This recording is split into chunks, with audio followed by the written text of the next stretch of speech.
Hello, everyone, and welcome back to the Lore Chronicles. I am Willoughby's, and I am joined by Mr. Burns. Mr. Burns. And today we have a very special episode because we are going to be casting some ICL matches for you all today and for the ICL. If you don't know, that is the Illumineers Champion League, where teams, Lorcana teams, I think across the globe maybe, compete for glory and see who is the best team. So we are in season 2 now. I'm sure you saw season 1. We had some great casters come out of there. Tell us who we're casting today in terms of these teams. Flower Farm and Freedom Gaming. So I don't know the members of Flower Farm that well, but I do know the Freedom Gaming guys. So I'm putting all my money on Freedom Gaming, by the way. Wow. And I got fat stacks on Freedom Gaming, all right? So don't let me down. Yes, Freedom Gaming. We know that they are from Florida. I've seen them down over in SSG. And then we have the Flower Farm as well. More specifically, JDRR's Flower Farm. So really excited to see some of the lists coming out of both of these teams for people like Flower Farm. You know, having somebody like JDRR, a meta mover, a meta deck builder for you is going to be... Meta Fire. Meta Right? Fire, yes. I have read his Blurple guide, so I'm excited. My predictions, I want to see some Blurple, right? JDRR's tempo version. I want to see some of that JDRR Amethyst Steel over on the side of Freedom Gaming. You know, Sisu, as you've mentioned to me in the past, is a fan of Emerald Steel. Maybe we'll see him on that. Steel Stand. Yeah. So yeah, it's gonna be an exciting time. And either way, your pick is Freedom Gaming, right? Yep. Well then I got all my money on them. I am going with the all-powerful JDRR's Flower Farm. I am ready. I have read that Metafy guide, and I have the faith in him. But before we jump right into it, we just want to say thank you all so much for watching, and thank you to the ICL. Thank you to Wonderland for inviting us to cast this match. We are so excited to bring you this 3-game best of 3 of these teams. Hopefully you enjoy it. If you did, leave us a comment below. Don't forget to subscribe, hit the like button. Let's get into the content. All right, and we are jumping right into the first match here. Looks like we're gonna get some mulligans going. We've got Matt from Team Flower Farm and Automatic for Freedom Gaming. I'm excited to see these two and how they pair up. Yeah, I feel like Automatic is going to have an advantage because he's a robot, apparently. We have regular Matt versus Auto Matt, so that doesn't seem fair. But regular Matt does have orange sleeves that match my hair, so I feel like he has somewhat of an advantage himself. Maybe that cancels itself out. So we're already seeing some caster bias coming in hot right in the beginning. But no, I'm excited to see how it goes. I'm not too sure what these players are on yet, so either way, this meta's been really interesting, and there's a lot of really viable decks popping up right now. So I'm excited to see what we're gonna be playing against here. Yeah, it can't all be Blurple in the ICL, right? Players have to pick 3 different decks. They can share one ink color, but can't do an exact copy.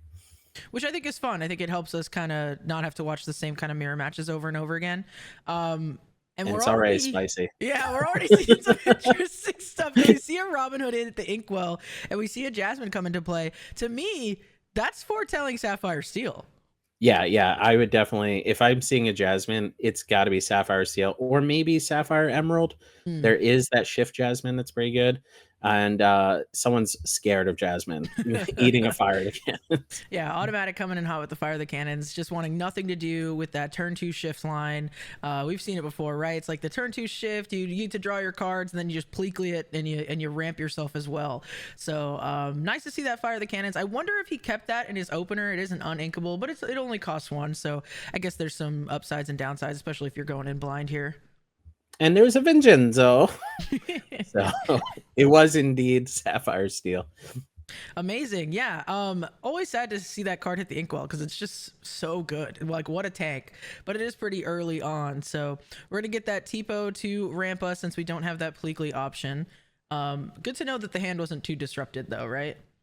Yeah. And then we have Amethyst Steel from the Freedom Gaming side. Dropping a Raja. I've seen a lot of decks actually dropping this, as in not playing it anymore, which has been interesting. But when you're only going to play against maybe one Emerald Sapphire deck with like heads held high and stuff like that, then it's a lot more safe to put back in your deck. Yeah, absolutely. I'm interested to see how it works out with this steel pairing. There's obviously, they also are able to play actions like fire the cannons and strength to kind of help target. But I mean, we'll see, right? There's going to be a lot of illusions in this deck is probably the idea. And yeah, just putting down the Pete over on the side of Freedom Gaming, saying, even if you do end up having some actions, I don't want you to take this guy quite yet. Right, especially if we're going to drop a Treasure Guardian. An awesome channel I know spoiled that card. And we did have a Jasmine on Matt's side, so he was most likely going to shift Jasmine onto and start the value train. Yeah, which I think is good to see that Matt had the foresight to keep multiple versions of ramp, right? We didn't see only the Jasmine and Depleakley line. We still have this Tipo here because if you do get disrupted, as we saw Automatic do, he still has some play into this game. So I'm excited. This Jasmine effect, he's going to look at these cards and help me here. Take an ally? Pick an ally. All right. Yep. Which is Pleakley in this case. I would also be, aside from, even if you aren't going to play the Pleakley here, I would definitely quest with this Tipo because it's going to take Raja and Pete to challenge the Jasmine. So, the Tipo is kind of a free quest unless he has other things that he's planning on doing right now. Looks like he's thinking about it. Yep, deciding to take the lore. So we're at 2 lore here on Matt's side. Yes. That's me. I'm doing it. We're not used to having to do the lore here. Yeah. I forgot we don't have production with us today. We're doing this on our own. But yes, all right. So we've got 2 lore on Matt's side. Thank you, DB, for keeping us updated on that. I'm excited to see. So we Pleakley that Tipo, which is fine. Unfortunately, didn't get max value out of his ink that turn, having to just play a Pleakley. Would have much rather played something like, I don't know, Bagheera, especially because that would have protected the Jasmine. Jasmine, though, pretty good. I mean, replaced itself, gained a lore, and soaked up 2 lore from the opponent, essentially. So, it still has a place in the meta. Yeah, it's good to see even when, because it's a slower start, right? You obviously want to try to shift her right away on 2. Having that, turn 2 shift is like great. It's a decent body, and you get the card effect. But it's showing that she's not irrelevant even when you're not able to. The perfect card when your opponent leaves exactly 1 health on all of their exerted characters. Yeah, you have to expect a big tink in these Sapphire Steel lists. They have a pretty good top end, what I've noticed when I've played against them. Cards because they do have access to Hades, which are things that are staples in the meta right now. Is that questing with that Pleakley? Yep, quested to 3. Great, we're keeping the lore totals. I'm accurate. So yeah, 80s, unfortunately, Tinkerbell, did not have a strength. Strength would have just been like chef's kiss on that Dumbo, right? Clean that game up real soon. Yep. But I mean, also the ink as well, right? Look at what Automatic, now we only have 1 character on this board. We're only at 4 ink, we're going to 5 next turn, or this turn, but this turn, yeah. So paying 1 to draw a card, I'm assuming our hand's pretty lackluster. We're not going to be able to do something like, impactful, like drop a 5 cost Elsa or something like that. I mean, maybe we could drop another evasive. And against this board, the Elsa is not even that great. Right. So the best thing you could do is just keep flying over the opponent with evasive characters, especially facing down a Tinkerbell. Yeah, I think it's a nice follow-up to have that Genie. We see that really cool new gift set Elsa hit the Inkwell. We have 1 lore for Freedom Gaming, so we're going up to 2. Nope, we're at 1. I'm just taking over the lore. Thank you. I cannot do 2 things at once. I appreciate you. We're getting used to it over here. But so I mean, the Genie is a nice follow-up, but I think it just shows I'm curious to see how the ink situation is going to kind of impact this game. And that Robin Hood, great answer to both of these evasives in play. Especially because against Blurple, Robin Hood, not the best because they have Elsa. They usually have a support character, and the Elsa just freely takes it when they quest with Basil. But here, I mean, what are you going to do to the Robin Hood? Play 2 characters and strength it? I'm sure that would also be fine. the Robin Hood replaced itself already, you know. So gonna take a quest for 2 up to 5. I And no Pleakley. Makes sense because of Bell. Yeah, we're saving ourselves from those bell traps. I'm just like, I think this is very this board state seems very delicate to me right now, where obviously I think our Sapphire Steel player had a little bit of a, you know, couple of good swingy turns that have kind of swung in his favor, but I do think if our Amethyst Steel player can continue to play down those evasives like you said and make it harder, especially without any actions like strength, to kind of touch this board, it's going to really help pull the things back in their favor. We see this Jafar come down. It looks like he signified that he's giving the +2 to the Dumbo, if I'm not mistaken, probably because he's deciding if he wants to hit that Tinkerbell. Yeah, and I definitely would just clear the Tinkerbell. I mean, it's gaining 2 lore at worst. At best, it's clearing a lot of your board. So you already drew a card off the Dumbo and gained a lore from it. Just go ahead and clear the big threats out there. Also keeping your opponent's strengths significantly worse. Yeah, this is what I'm saying. You can really see where this is still going to be a bit of a swingy game. Nobody's out of it in this meta, right? Things can really turn just on the drop of, you know, a turn, right? Something like drawing a couple of cards can change it. Dropping a Tinkerbell, we saw swing it, right? Like one Vincenzo right here could be backbreaking. Absolutely. And filtering with that Mulan, right? Putting it down, even though, you know, it may be just a one coster, but being able to find cards that you need. And same thing here with this Namari effect, digging, drawing a card, discarding, and just really being able to craft this hand, especially when Matt has this much ink available, I think is going to be really impactful in helping the rest of these turns. Yeah, I love when you pair Sapphire with Steel that you can play all these cards that are like quote unquote bad cards in the late game, like Jasmine and Tipo and stuff like that, because you have things like Pleakley to put them in your Inkwell or Namari and Mulan to filter them out, try to find something better. You could also play all of the awesome draw spells in Steel when you have these filter cards like Doc or Desperate Plan. Yeah, absolutely. We pass it over to automatic here. Looks like he's taking a second to think. I'm not sure how many cards in hand, but I would imagine he's definitely not out of options. We see only one for Matt, but like we said, with those filtering effects, I believe that Namari allows him to filter every turn. He's kind of not worried, right, about having only one card, and that Namari's just going to swing for $1 million.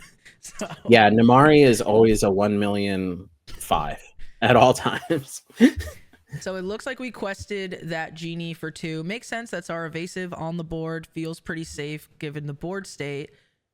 This 5th spirit is going to come down. I'm curious to see what we're going to try to exert here. Maybe. Yeah, at this point, I would pick Namari. Yeah. There we go. Yeah. And just gain your 2 lore off Calhoun. Yep, yeah. There we go. It's hard, you know, to double trade 2 characters, but I do think, you know, that Calhoun makes it as worth it as possible. And just like we talked about, getting rid of the filtering so that, you know, Matt can't use his ink to his advantage. Yeah, now anytime he draws something like, you know, the Tipos and the 1-drop Jasmines of the world, he kind of has to play it or just pass the turn. Notably, we didn't quest this Jafar 2-quester. It makes sense, obviously, given that it's not really going to be a favorable trade into this Pleakley. The Pleakley is going to be able to take it and have no problem. But definitely, you know, you want to be racing a little bit with this deck, given the top end of this deck. So I know it's hurting to not be able to quest that. No quest with the Pleakley. I would definitely quest with Pleakley here because, again, you would need... like the bell is not punishing enough, right, in my opinion. I feel like, you know, getting 5% of the way, 1 lore is 5% of the way to victory. Right. But, you know, it's rough, especially leaving damage hanging around. Yeah, and you never know what they're going to top deck. Seeing now that automatic only has 1 card in hand, I do think, you know, you would have probably felt safe to quest that. But sometimes, especially they're 1 top deck away, you know, they can play Doc, draw 2 cards, and really find the things that they need. I'm not sure what we're going to see come down. Looks like he's going to tap these 4. Oh, he's tapping all of them. Could it be Hades himself? That evasive, yeah, is absolutely going to be the target. Right now, there is nothing on the side of Matt that can deal with evasives. So that's definitely going to be good because that was chipping away, right? 2 lore at a Yeah, time, and now we've stopped Genie that. could have just ran away with the game. Genie was also the only thing that was a bell trap in play. So now we can start questing with this Pleakley. Debating on questing with Jasmine. It would make sense to me. It replaces itself, Mm-hmm. right? It would trade with one of the either Rafiki or Jafar's, as well as put 2 damage on Raja. I like this Genie. I know it doesn't immediately gain value on this board, but it has a nice body, right? That 4 strength. And also, if we top deck a Dumbo here, we're going to be able to draw a card right away to kind of start replacing and refilling our hand a little bit. Yeah, the fact that Dumbo, like the Genie itself, is like somewhat of an overstated card, Mm-hmm. but I just really am not a huge fan of 3/4s that do nothing when you play them. But with the addition of Dumbo in the field, it goes from like a medium card to, yeah, this absolutely has to be played in your deck. Not So only because you have Dumbo, but so do most of your opponents. So we do see that Jasmine quests. They're looking at the top 4, I believe it is, picking that ally. It was revealed that it's Pleakley. I wouldn't be surprised if we see that Pleakley get played, but it's just going to be, we're probably going to have to do something with that Mulan first because Yeah. you don't want to ink a more valuable character. This 3 could be the Pleakley. But yes, Yep. we're doing the sequencing correct. Realizing, wait, we don't want to get rid of that Jasmine quite yet. She's allowing us to kind of filter through our deck and find things we like. So we quest that Mulan. We are able to put that into the Inkwell. Again, continuing to ramp. All it takes is, like we said, we see another Vincenzo, we see another Hades. This Jasmine's going to help us keep finding, another one is going to help us keep finding more characters to put on this board. So not too many actions, right? We could be filtering away our actions, but Automatic's not questing, because he recognizes that he can't. So I really think this is great about Sapphire Steel is this board is going to get bigger and bigger, and it's going to be hard for all these little guys over on the side of Automatic to really start to deal with this. And once you already have this Jasmine sideways, I don't really see that anything that punishing questing with everything else, because the Jasmine can freely be taken with Raja and Genie at this point. So, in my opinion, you probably might as well have quested with Pleakley at the least, and most likely also Hades, because if he deals with one of those, the Jasmine survives. If he deals with the Jasmine, the other characters survive. Also worth noting that if there is going to be any, challenging going on from Automatic, it's going to mostly wipe his board the way that he has to do it, right? We're not able to cleanly get rid of this Jasmine without doing other things. We see And here's that bell. bell trap that we were talking about. So it looks like we top decked that. I think we would have played it a little earlier if we had it. But nice to see it come down. But I mean, maybe heads up play to not quest the Pleakley. I think it still would have taken, we still would have been able to get rid of it, and our board still would have been fine. But Yeah, but if we quested with Pleakley, we would have had to run what, Rafiki and Genie into it, and then the Genie would be susceptible to be challenged back, so on and so forth. yeah. Summon up this Jasmine, thinking about it. I feel like if you're going to play this deck, we're seeing that quest come in. We're going to go ahead and look through some more cards. I feel like if you're playing this deck, obviously you've got to have a ton of allies, right?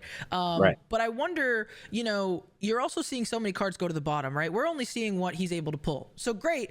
Doc, great hit. I'm curious, what are the cards that we've been filtering away? Why? Because you kind of saw that hesitation to quest that Jasmine.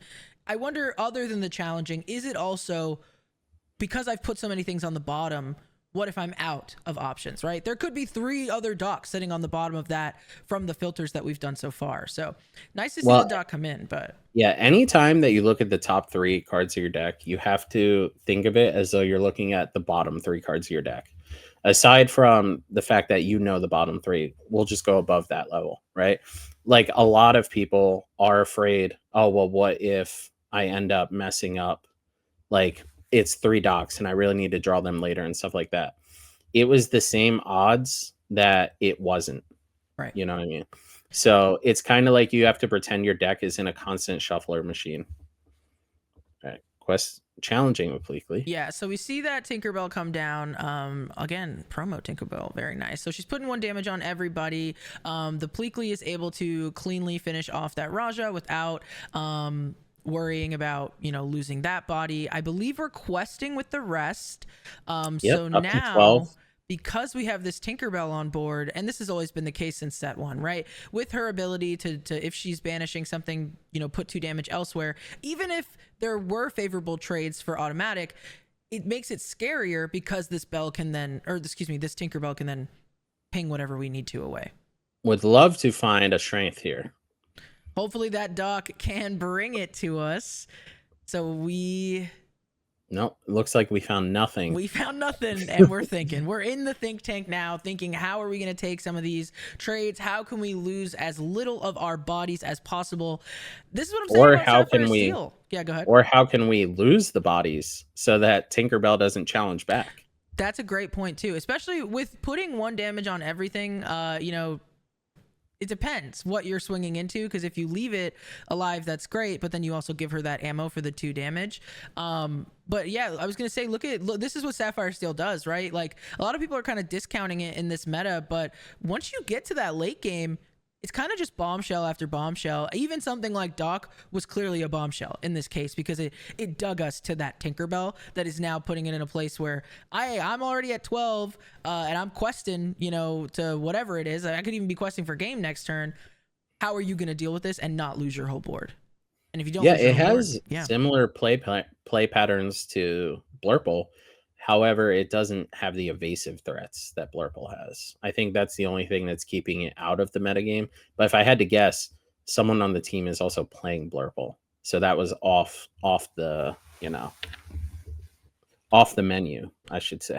Yeah, so we see this Rafiki and this Jafar. They both swing for 3. They're going to take out that Hades. Next, it looks like we are using our Bell and our Genie to take out that Jasmine. So I believe it's 3 damage on Bell and Genie. Yes, because of the Tinkerbell that dealt 1 to everything. And now leaving them there for the Tinkerbell to feast on, honestly. Yeah, because she is going to survive either of those that she swings into, right? So even if she were to swing into that Bell, she's still going to be just fine. And honestly, with how low they are, I don't know if he even really... I don't know if he's even going to challenge more than this, right? Like, oh, man. Oof. That might be the nail in the coffin for this game. Yeah, Hades coming down, getting rid of that evasive. So once again, Tinkerbell can swing into the Genie if she wanted to, finish the Bell, and then all we have is a lone Doc. And we can just quest out with the rest. So yeah, it's interesting how powerful Tipo is. By the way, like the fact that 1 jump ahead is uninkable, and Tipo can literally quest to win you the game, even when you draw it later. It's like never exactly a dead card. yeah, Especially like we said in this deck, you have ways to filter out of your hand or to Pleakley it into your Inkwell, stuff like that. But yeah, ramp too powerful right now. I enjoyed, by the way, the choice that Matt took to not use that Tinkerbell. He did lose 2 bodies in the process, but you can see he's valuing this lore here. So I believe he quested for 3 with the Tinkerbell and the Pleakley, and saying... Now also something like, yeah, we're scooping it up, right? There's nothing we can do about that. But what he's putting it while they're shuffling up to reflect on that game, he's putting it on automatic to say, yeah, sure, I got rid of my bodies, but I also got rid of your board, right? Whereas before, if he had, for example, challenged into something like, you know, the Bell, which he probably wouldn't have. He would have chose the Genie. But either way, you know, getting to ping something, he's leaving even that Doc to be able to say, well, maybe I will swing in and finish off that Tinkerbell, which then kind of feels a little bit better, at least for our Amethyst Steel player. So I really liked choosing, you know what, I'm going to value lore because I'm going to leave you with nothing on board. You're going to have to find your rush characters like Elsa that aren't going to hit, you know, for the 5 damage needed, and really just a really clean way to kind of clean up that game. Yeah, I'm actually the start, by the way, was so slow with the fire of the cannons. Like fire of the cannons slowed down a ton. Mm-hmm. I would have bet if we could. We can't in Disney Lorcana, but if we could, I would have bet he would have lost that game. Like that deck is so built around Jasmine on 2 it's actually shocking. Yeah, absolutely. Well, that's why I was really happy to see that Tipo still be able to come down. I think that kind of really speaks to the strength of the teams in the ICL. I think, players like me that just have fun sleeving up decks sometimes, and I'm like, I want to try this. You don't always get to learn the lines as well. And so I'm someone who I'm greedy. I'll forget, I'll be like, I don't need this Tipo. I've got the Jasmine shift into Pleakley line. I'm ramping, Yeah. and then you don't account for, well, what do I sit across from on the table? That was a blind mulligan, right? We didn't know he was going to have Fire the Cannons. We didn't know what actions were going to be available. So really heads up, I think, by the player to keep multiple options, or we're assuming, right? We can't see what they're mulliganing away, but to give them the benefit, I really think that, he planned ahead, he planned well, and it worked out in his favor. All right, doing the altars here. It's got to feel good when you win game one, when you had no idea what your opponent was playing, and now when you're going to be on the play again for the third game, if it goes to a third game, you get to alter knowing your opponent has Fire the Cannons in their deck, knowing, okay, they're going to try to do this into this into this. Yeah, I think in that case, the Fire the Cannons was really necessary. I'm curious if that was something that he mulled into, or he chose to keep blind as well. Yeah, on the draw, I'd probably keep a Fire the Cannons in the deck in my hand when I don't know what I'm playing against. Yeah. It loses so much value later in the game against so many of the decks in the format that I feel like if it is in your deck and you don't know what you're playing against, you kind of have to keep it in your opening hand. That also just might be my experience from playing the old Doc aggro deck. Mm-hmm. Like, we always wanted a Fire the Cannons in hand because we wanted to play a 1-drop and have it survive, and then play another 1-drop on turn 2. Looks like we are kicking the game off. We're going to see another Diablo open. I think it's fun with these Amethyst decks to kind of be able to tell if it's Blurple or if it's, Amethyst Steel based on their 1-drops. And so, like, if you see Rafiki, I think sometimes you're like, depending on the matchup, you're like, that could be Blurple or no 1-drop at all. But you see an Amethyst card go into the Inkwell, versus whenever I see them ink something and then play a Diablo, I'm like, that's probably Amethyst Steel, right? We don't really see that in Blurple. Yeah, I had one of in Blurple. I took it out in Bologna, though. So we see Matt is going to open with this Jasmine line again. No PTSD from that Fire the Cannons. We're just going for it, okay? And unfortunately, Jasmine says give another character, unlike Penny. And there's Fire the Cannons. And there it is. I respect it. Matt had to go for it. He had to try. He said, some of these Amethyst Steel lists only run one Fire the Cannons, So he said, I'm calling your bluff. I'm going to do it again. And it just didn't work out. So we love to see it that Diablo is going to get to quest. No other 1-drop to put down, but I think that's fine. I mean, we've kind of dealt with this shift. He had the option. He inked the Captain Hook. Yeah, he chose not to. So maybe his hand has like a lot of uninkables. Yeah, valuing some of the other cards in his hand. I think that's cool. A cool way to foretell what might be coming. I'm curious. We see Matt kind of slowed down a little bit there. Okay, so he still had the ramp. I was like, I wonder if he didn't have the Tipo follow up this time. He inked Pleakley turn 1, almost as if he's like, you know what? This Jasmine's not going to survive. Having to ink a Strength. Yeah. Okay, that's a rough one. The Strength definitely the most powerful song in this format. Yeah, I am surprised every time I see a Strength hit the ink well. And again, he was kind of looking at his hand for a while. So I also wonder if we're a little bricked, if we might have some of those bigger uninkables. Getting on the board with Diablo. So interestingly enough, because he had to play Fire the Cannons, he's now played off curve for 2 turns in a row. But as we can see, he's being incredibly rewarded by this decision, because we now have, our Sapphire player, sure, going to, 4 ink. They've ramped. They're ahead of us, but it's not really doing much. There's nothing really on the board. This Diablo is going to keep chipping away, and the Calhoun is happy and ready for any follow-up of anything that might turn sideways to try and take it. But Matt's looking unhappy, right? When we see this much thought process go into something in these earlier turns, yeah, I think we might have an uninkable problem in our hands. But this just a guess. I have no idea what he's got there, but that's what it looks like to me.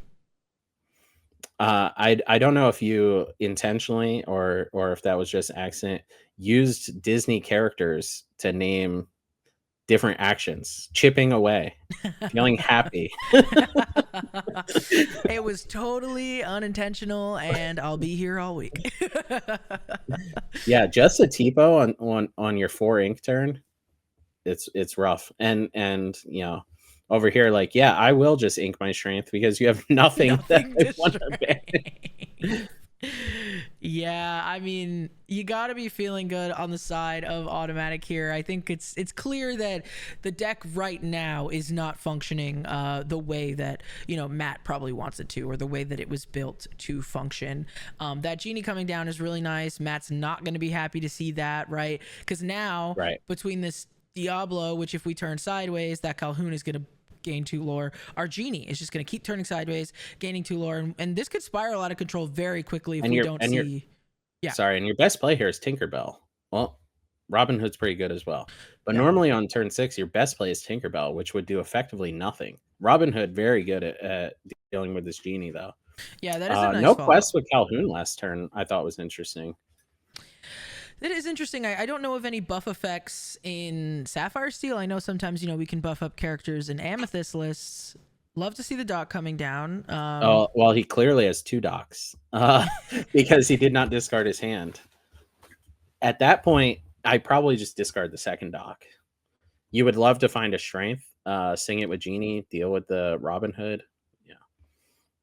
I was rooting for him to have another strength that the genie could then sing onto the Robin Hood, but we didn't see it. So what And do I we think? believe we're on 3 lore from this Diablo quest. Yeah, they're not paying us. Again, We're doing our best. again, No, I'm bear with us. Bear with everyone that watches our content regularly knows how dumb I am. kidding. All right, so exerting 6 again. There's that Tinkerbell that we were talking about, but like you said, it's not really doing much. It's gonna put a damage on Genie and Doc, but Yeah. Calhoun's are staying strong. And this Robin Hood only evasive on his own turn. So can't even turn that sideways in the face of a Doc and Calhoun. It is at least keeping the Genie at bay. Yeah, this is really interesting. Seeing how this game is unfolding. I think even though it happens to be going the way of whoever's on the play, I believe is well, actually, wait, who was on the play this game? It was our Diablo play, right? Okay, so Yes. it does look like whoever's on the play is winning. I actually don't think it's because of the play draw disparity in this case at all. Yeah, I think it's from playing a Tipo on turn 4. Right,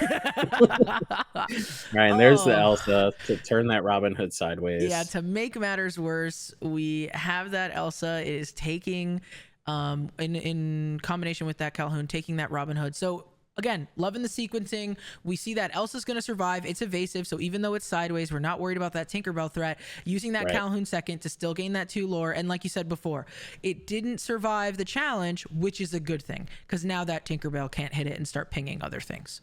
Yes, yes. And he's like, who needs cards like Basil? I'll just run a Calhoun in. This is not Check. my video. This is the So video we were sent. this is the video we were sent, so I'm not sure. This is all news to me. Oh, apparently freedom's at 8. Thank you. Good to Uh, know. So this is not our video. It seems like the powers that be from the ICL team were also keeping lore. Obviously, we had judges watching this. Always try to keep it fair and balanced here. So don't mind any of that. And this is all a shock to us. We just hit play. But moving along, we see that Namari get filtered out. We find a smash with that Mulan is how it was filtered. We find a smash. We hit that genie, which is nice, I will say.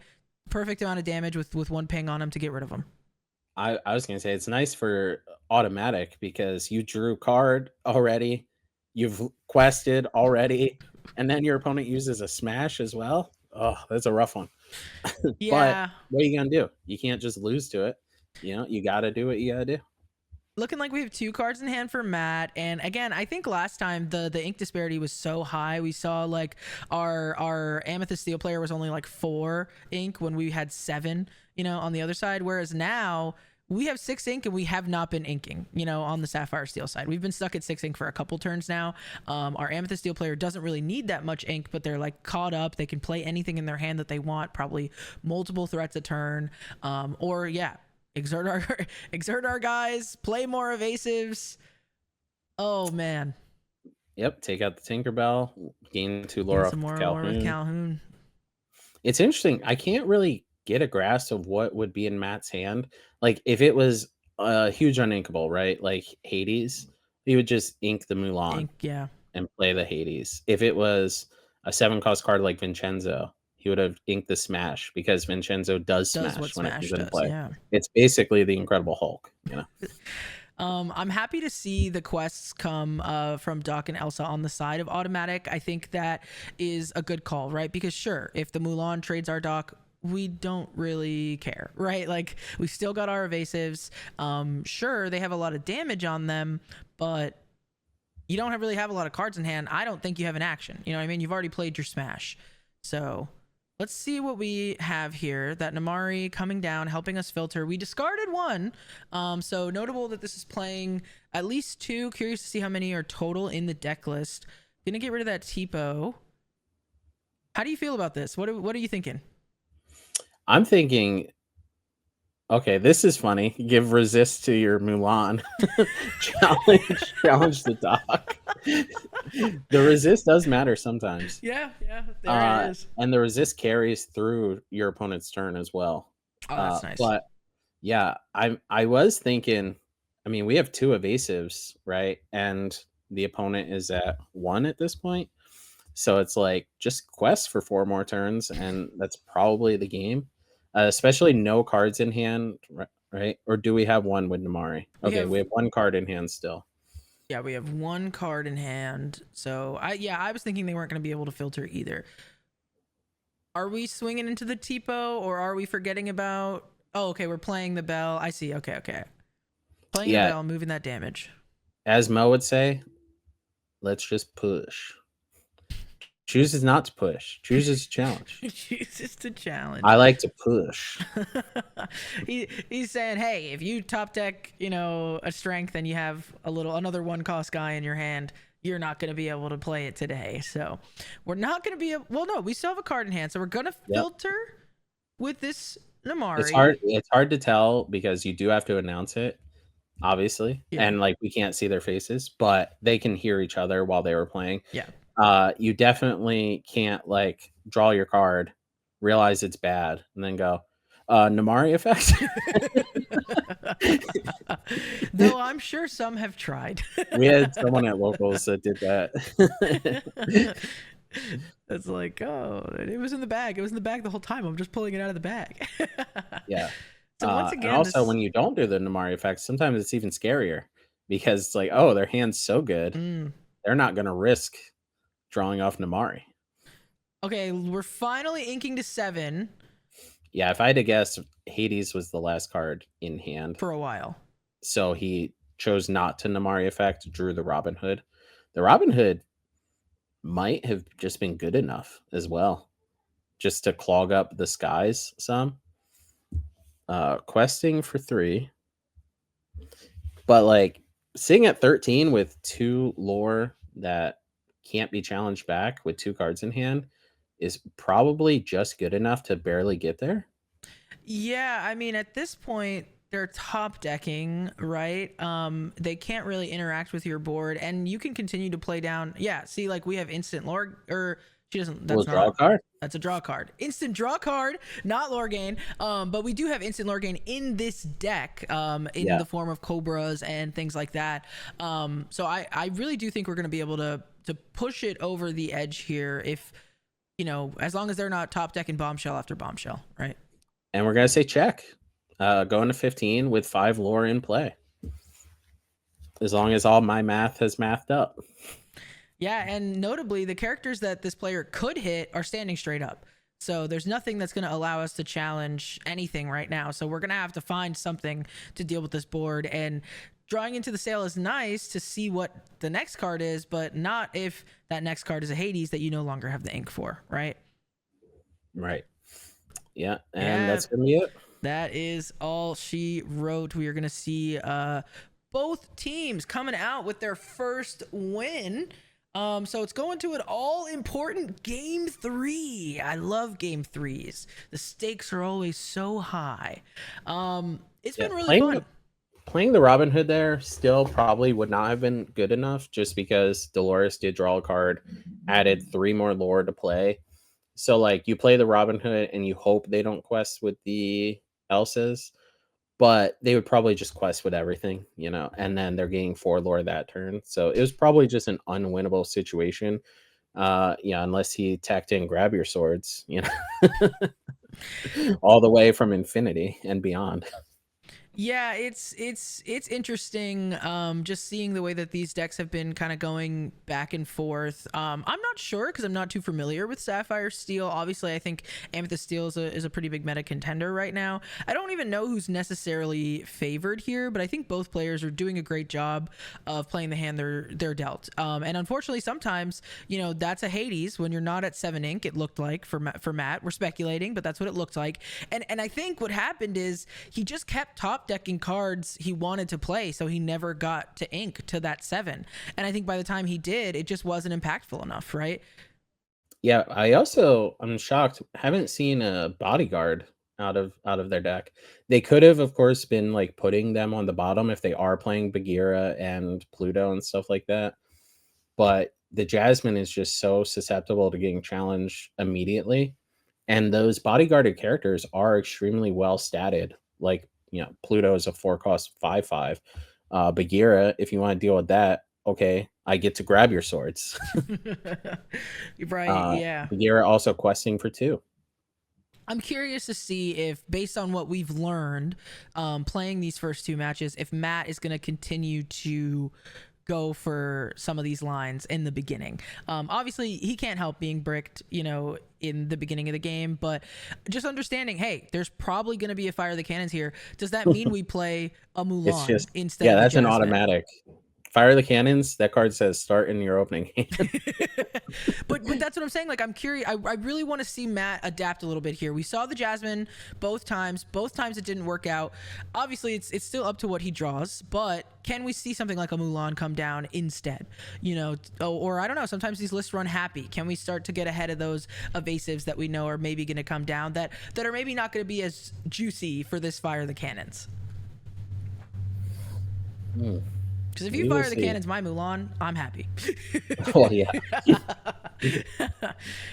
So it is going to be play for Matt here. Looking at all of his cards, seeing a Tinkerbell hit that inkwell. Let's see. Is it going to be a Mulan? Do we play a Jasmine? I'm rooting for Mulan. Don't play the Jasmine 3 games in a row after the first. And nothing. Doing nothing. Okay, that's fine. What's interesting? What's interesting is he could just play 2 1-drops this turn and definitely Pleakley one. That's true. That's true. Or Tipo, of course. We could see the Pleakley come down. We see Captain Hook, where both of these players were doing the same 1-drops first 2 games. Everybody's changing it up. So Captain Hook instead of Diablo, which not really what you want to see, right? You'd probably rather the bird so you can get the card draw, I guess.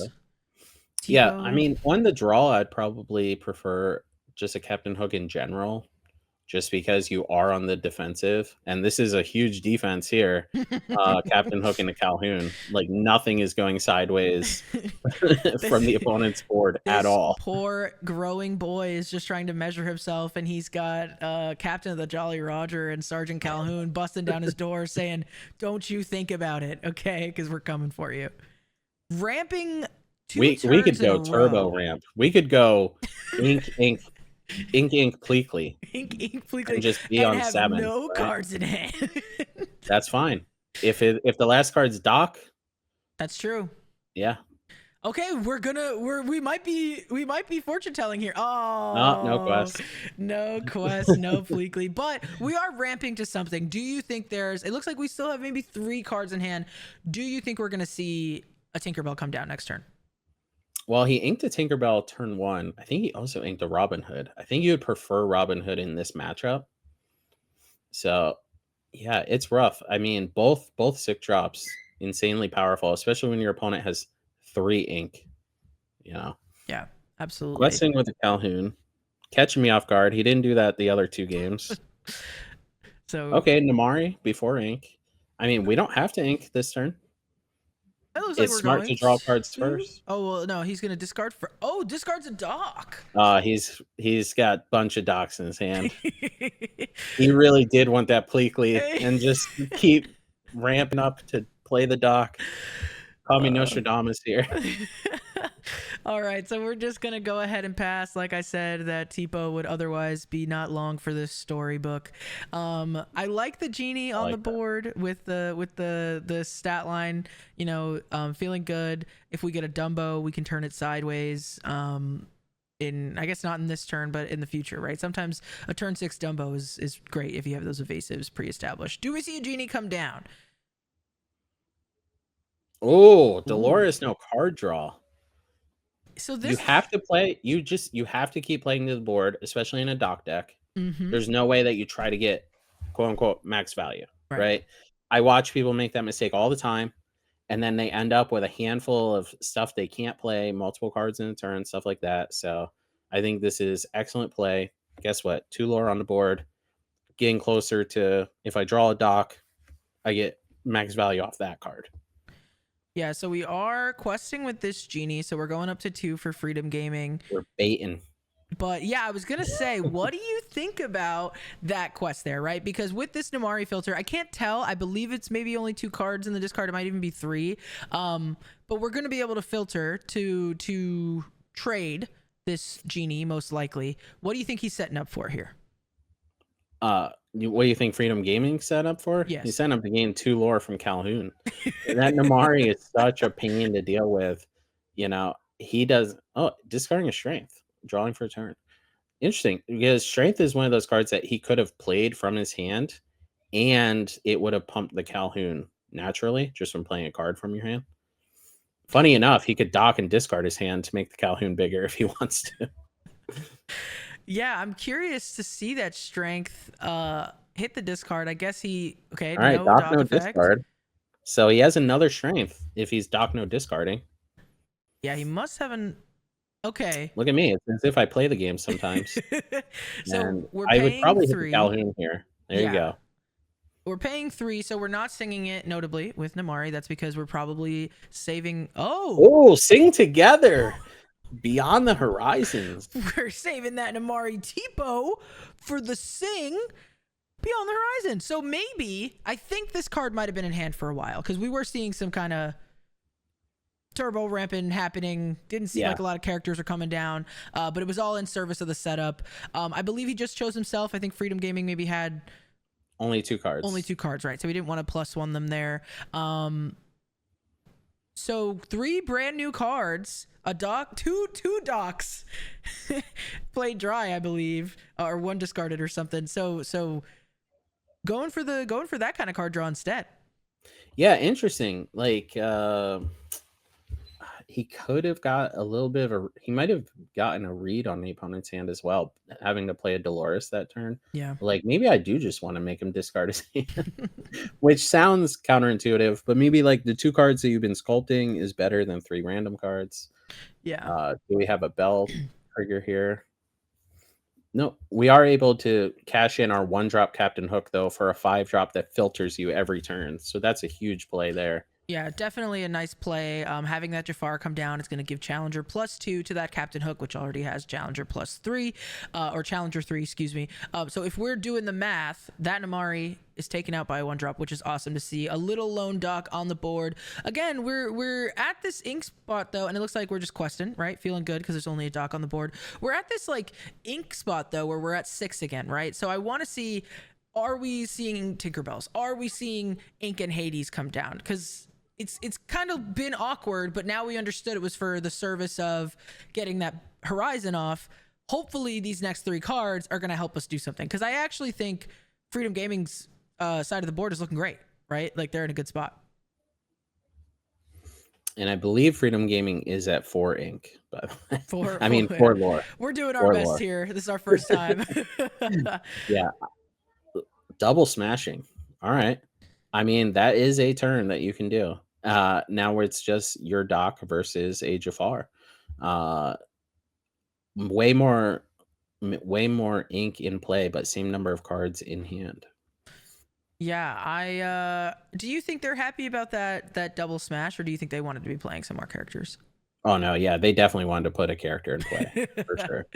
Like So the other characters also already got value, gaining 2 lore here off of the Cobra, drawing 2 cards off the dock. very nice. Yeah, everything that you kind of want to see if you're Freedom Gaming. Yeah, and we're even gonna quest because you know what? That talk's not doing nothing to this Jafar. So looking good on the side of Freedom Gaming. That Cobra into dock is very nice. That Cobra has good synergy, right? To just kind of help you get your hand down low, to then play that dock and draw 2. So we play that Tinkerbell. We're putting 1 damage on everything, and then we're gonna challenge the Jafar. yeah, Yeah, the last Tinkerbell was time. exactly what you needed here because it looked like they were falling behind fast. Absolutely. So that's what I was saying with this ink number. I really wanted to see something big come down. Wow. Dock Another dock? again. We are chaining the docks together. You love to see it if you're Amethyst Steel. Do we quest here though, right? Like with this big Tinkerbell here. Yes. Yes, you do, because the Tinkerbell could only banish what you challenge the Cobra, banish the dock that's already damaged, or you challenge the dock, banish nothing, but do damage on something, and then the Cobra takes out the Tinkerbell. So, yeah, aside from any other shenanigans like playing another Tinkerbell or a Vincenzo, not getting very much value off of this Tinkerbell challenge here. Yeah, so this is nice. And it's also nice because you know what your opponent now has to do. Okay. Yep, there we go. There's the shenanigans we were talking about. Very, very nice. Yeah, so this is what I'm talking about with these Sapphire Steel lists. Once they get to that top end and that late game, it's just bombshell after bombshell, and these Tinkerbells are really putting in work. So you love to see it because this kind of puts our Amethyst Steel player in a tougher spot than before, where they kind of were running away with it. In a pickle. All right. And at this point, you might want to challenge into that Tinkerbell. You would really hate for the opponent to have a bodyguard, and then you lose the ability to challenge into that Tinkerbell, and they just start questing for 4 every turn. Well, you know what? I'm curious what this Amethyst Steel player is going to do because we haven't seen any bodyguards yet, right? So while they're typically in the list, it just hasn't come up, whether that's, variance and they haven't seen it. Maybe they're just hedging their bets here, thinking they're going to be okay. This, to me, I was saying it was going to be a Hades, but he didn't do it fast enough. Okay, there we go. I was like, you're just slamming that down. Why are we hesitating, Matt? I think the camera is actually a little glitched. That's all. Okay. He was actually going so fast that we couldn't see it. So yeah, definitely. And we got a quest with these Tinkerbells, right? Oh yeah, we're feeling safe, even if we lose. It's also 10-0 at this point. Yeah, we got to start zooming. And these big body 2 questers can do that, right? So wow, We're strengthened. Is that our last one, or is it 3? It might only be 3. That was 3. Okay. I mean, the opponent drew a bunch of docks. We can draw a bunch of strengths, and then one of the strengths we had to discard as well. Yeah. So.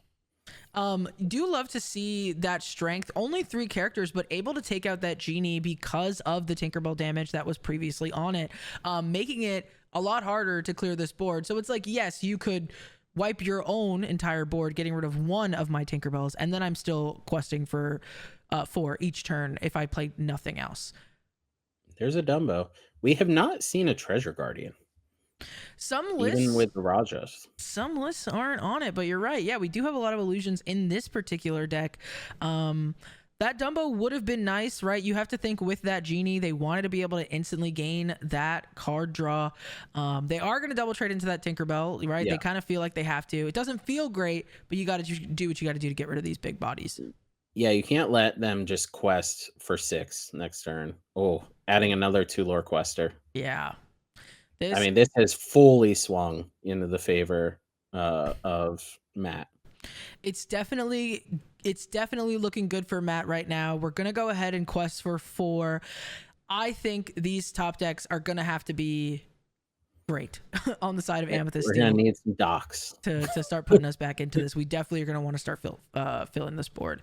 Starting Gain a off, lore, draw a card. gaining a lore, Break drawing a some card records. off of the Dumbo. We want to see what we can get here. So that Sapphire Steel is able to filter with Namari. We're just able to straight up draw with Dumbo. So, like in that aspect, I'm not sure how many cards he has in hand now. It might be 3. I think he had 1 to start, drew for turn, and now he's got Dumbo draw. So we see 5 coming down. Love the promo gift box Spirit of Winter, or Fifth Spirit, excuse me.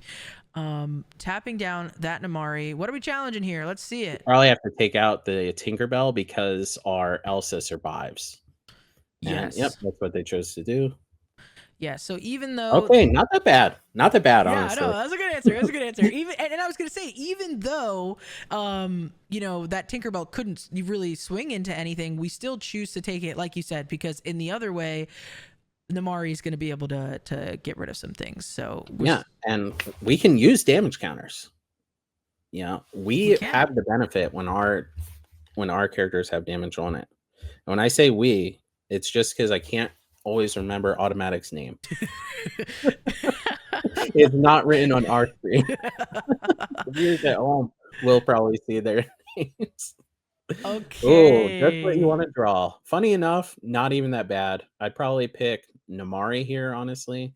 He's picking Hades, but the Captain Hook plus Elsa takes out Namari. Hades would have already involved Dumbo plus Captain Hook. I don't know if we're going to trade a Dumbo at this point. So I think Namari was probably the better pick there. But he is also much more experienced with this deck than I am. Right. Probably something we're trying to do. We draw that card with a Dumbo. Love it. Obligatory. You got to do it. I think the thing is, while the we were seeing the tempo swing, even with the Jasmine, the board state looks great, right, on the side of our Sapphire Steel. However, they were so far behind in lore. I wonder if our Amethyst Steel player is still feeling okay because they're like, Right? I have time. And they're drawing 2 cards a turn. Right. I have time to catch up and to deal with this, keeping it cool and collected over there. I love to see it. So I believe we're doing Drawing another card. Yeah, Gaining another another Dumbo draw with Elsa, gaining another lore. So we're chipping away, right? We're Would love to slowly find a getting there. Hypnotic Shrine. Oh yeah, that would be great. It's not. At least not yet. It's a Rafiki. It's some 1-drops. It's okay. We're gonna draw All the cards. 1-drops. We're drawing so many cards, and we're strengthening. If only we gave resist to Namari. Oh wow! And at this point, I'm questioning the Captain Hook. You know, I thought the good luck would go with Matt for the orange sleeves. Didn't realize orange playmat. Playmat's bigger. Oh, playmat's bigger. Yep. More luck has been going through. Wow. I mean, really, it's so cool to see how 2 turns ago we were like, oh man, Sapphire Steel's taking it, and then we see just in the blink of an eye, Amethyst Steel is coming back with a vengeance. So, with our Sapphire Steel player top decking 1-drops, another Jasmine, and lots of evasive threats on the board, drawing multiple cards a turn, drawing 3 really, because you draw for turn and then draw off of those 2 evasives. Meanwhile, we've got no cards in hand over there, and we can't swing into these evasive characters. It's not looking good. You just gotta quest and hope your opponent challenges instead of gaining lore themselves. Oh man, yeah, this is really needed to draw Shift Jasmine that turn, and then find a dock off of that. That would have been awesome. We're right. We were writing fan fiction of how cool that could have been. Sometimes it just doesn't go your way. The problem is like the top end of Sapphire Steel is so powerful, but like I think the average card quality of Amethyst Steel is just better right now with this rotation. Maybe that changes with Whispers in the Well. A Lilo for good measure. Yeah, I love to see the Lilo coming down, giving everybody what is it, Challenger +2, I believe. Yeah. So if we wanted to, we could, start doing some trades, but we don't even need to, right? Yeah, we'll just go to 18. We're just questing and saying, "Where's that grab your swords you were talking about?" Yeah. Yeah. And top deck of the century is what's going to be needed here to get us out of this one. All right, probably a Tipo. You always draw a Tipo when you need it. we're thumbing up.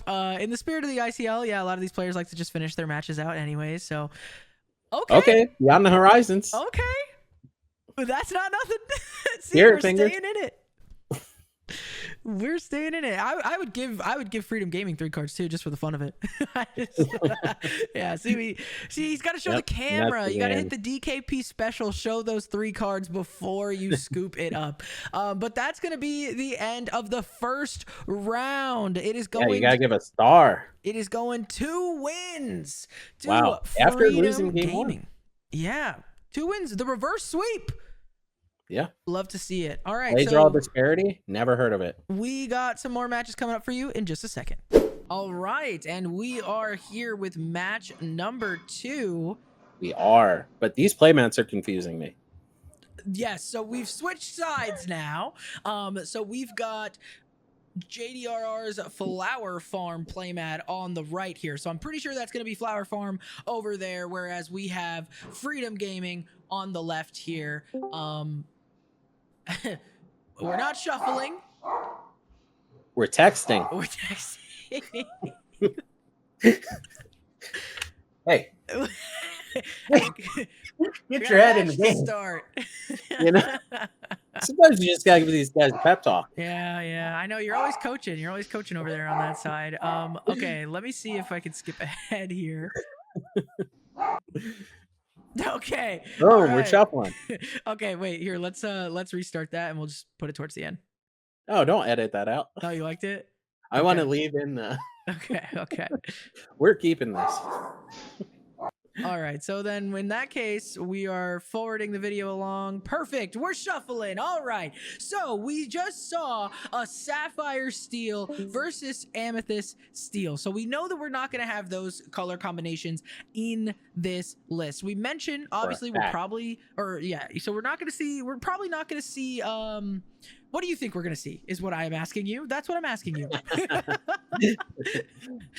Well, it's not Sisu yet. Right? No. So he always plays Emerald Steel no matter what. It doesn't matter how good or bad that color is. So we're not going to see that.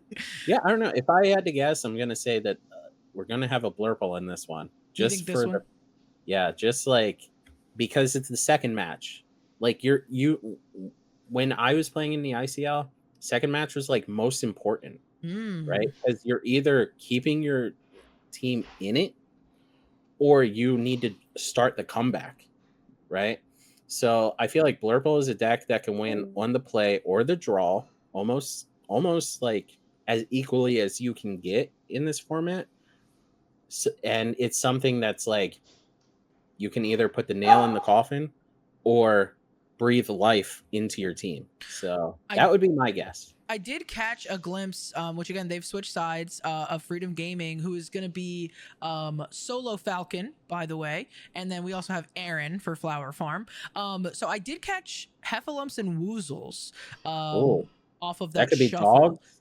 I'm hoping it's Chernadogs. Well, me too, because this recording is taking forever. That could be dogs, or it could be Emerald Sapphire. All right. Nope. We have it looks like we're going to have the Amethyst Steel from the Flower Farm this time. Yeah, so now we're going to see Amethyst Steel again, but this time, like you said, it is going to be on the side of Flower Farm.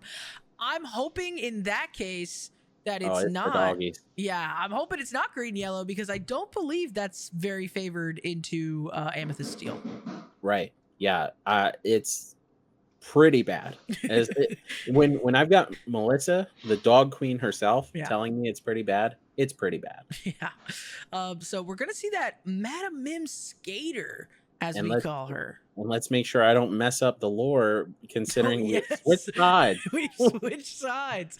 So we see that Madam Mim Skater go into the Inkwell. We've seen some memes from higher level players talking about, convincing SSG's Tiago to like put it in or take it out and what have you. So good to see it making its way into these lists. We did ink a big Clarabelle off of that. So it was not dogs. And there was Go-Go in the deck. I'm lost. I don't know what to think. Maybe it's a 3 ink deck. They just didn't get the memo. But no, we're actually going to do green blue versus Amethyst Steel. We have this genie come down. We're setting up this board. That Calhoun is ready and waiting to take that T-Bow. Does not want to get eaten. Does not want to get eaten by Baymax. Yeah, that's for sure. That's what it is. So yeah, I was going to say, what do you think of this matchup? What are you? Who's more favored here? Do you think in general? I think that with the Calhouns and stuff like that as your 2 drops, uh, it's still probably Amethyst Steel because Under the Sea is not going to punish you as hard. Mhm. Like we've even seen Amber Steel decks playing Calhoun because Under the Sea was just, flooring them, right? They were going all the way under the sea. Yeah. By the way, can we officially change the name from Sea Dogs to Doggy Paddle? I love that. Did you It's so coin that? cute. I will take credit for that. One of my locals said it to me, and I told him, "I'm more famous than you. I will take full credit for that." And he said, "That's the rules of life, bud. I get it." So we see these quests coming down, so we're keeping that tracker accurate. Oh, It are looks we? like it looks like we quested twice. We're shifting that Clarabelle, which we What did just about draw a what card. about Clarabelle? We did just draw a card off of Genie. So Are we going to Under the Sea? Yes, we are. see, but this is what you were saying, right? Having that Genie, having that Calhoun, it's not a complete blowout in this case. I Right. think still having a Calhoun and a 3/4 on the board is great. I think one of the best things about that Under the Sea was it was one less card in your hand, so you could draw off of Clarabelle. But this Clarabelle, not long for this world. If you had to ask me, either we're gonna play a character and sing a strength and then challenge with Calhoun, or we're probably just gonna challenge with both characters into Clarabelle. And we did see Aaron go to exert that Calhoun for a second and then put it right back up. I So think that's like muscle memory. Oh, there's a Tipo. yeah. I, I gotta take out Tipo. So I was gonna say we were seeing like the inkling was coming through, and then they were like, "Hold on, let me think about this." So we Yeah. are going to double trade. It is gonna be a 2-for-1. Not in our favor for Aaron, but he is gonna gain that 2 lore, and looks like we got some follow up in the form of gaining a lore from that white rose and playing a Smee. I was hoping it was going to be a Doc, just to kind of keep refilling the hand, but I Yeah. like the Smee as well. Well, last card could be Doc. Yeah. Yeah, it's rough trading into a Clarabelle because that did look like a 2-for-1. It was shifted, so you would think that breaks even, but both itself and its shift draw cards. Right. So like it's just really, really rough. And it was able to sing an Under the Sea, which in itself took out 2 characters. It's interesting. Yeah. And this game so swingy now after rotation. Yeah. Post rotation really has changed things. I think without having, with Under the Sea being the only sweeper, out there, it kind of allows for these crazy board states that we see sometimes where they can get really, really wide and no one's turning sideways. Yeah, speaking of Tiago, by the way, thankfully he does have Zach Bivens and Wojciech to keep him in line. On The those young, skaters. the young Illuminator. So we see this uninkable 4-cost bell come down. She does quest for 2, and what she does is when she's played, she gives everybody on the board or all of your characters ward. Yeah. Not the play that you want to be doing right now, I think. No, not right now. Normally, you would like to set up your Under the Sea with it. Be like, you know what? I'm just gonna have Singer 8 next turn. Good luck with that. Or you know what? You're not taking out my Clarabelle. Yeah, we quest I will for be able to 2 shift. with that white rose. It looks like we played the Cobra without discarding anything, but we did empty our hand. We wanted to get that Diablo down as well. We get another bell is going to hit the boards. Bobby Zemaruski, that cheese whiz kid, is going to help us filter as well. Looks like we have a small Clarabelle going down. Bell is trading with that Smee. Tipo is going on a quest for good measure. I don't know that this is what Freedom Gaming wants to be doing right now. Certainly not. This deck really cannot function without Clarabelle. Yeah. It's one of the reasons that I have not registered this deck in a tournament. I've play tested with it. It really feels like it lives and dies by Clarabelle. I think the Under the Sea might have been a little, too Premature. excited to fire off there. Yeah. We do see 2 quests coming in, and meanwhile that Cobra took out that Tipo. Yeah. Just 3 cost 4/4 good enough. If your opponent doesn't have heads held high, what are they gonna do? There's that Baymax shift that we were talking about. It looks like we might have just found it though. Obviously, we would have played it much sooner if we had it. Is a 5/5 is going to be able to trade with or take something. Challenges that Cobra, and I believe that Bell is just gonna go on a quest. Wow. Yeah, I thought Bell would have taken out the Diablo there. I thought so too. Maybe we're trying to keep the hand low. Also, we shifted on a Bobby, right? So we could have Oh, used not the Bobby to TP. challenge Yeah. Diablo and then just played Baymax. And we have a full health Baymax. Yeah, I mean, The problem with leaving Diablo behind, sure, it draws him a card. But like Diablo turns on things like Jafar. Yeah, that's true. Which would be a nice clean answer. What's the stat line on that Bell? Is it a? It's a 2/3. It's a 2/3. Okay. Yeah. I thought it was a 2/4 going into this, but there's no way that they messed up twice. So it has to be a 2/3. Jan Silver able to make something reckless, which at this point basically just says you can't quest because there's nothing to challenge into. You definitely don't want to make the Elsa reckless because if you drew a Dumbo, you could still activate it with the Elsa and it wouldn't matter. Love to see that dock off of the top here. Yes. Getting full value, not having to discard your hand. Looks like we stopped our White Rose from Yep, White Rose must have been reckless. Yep.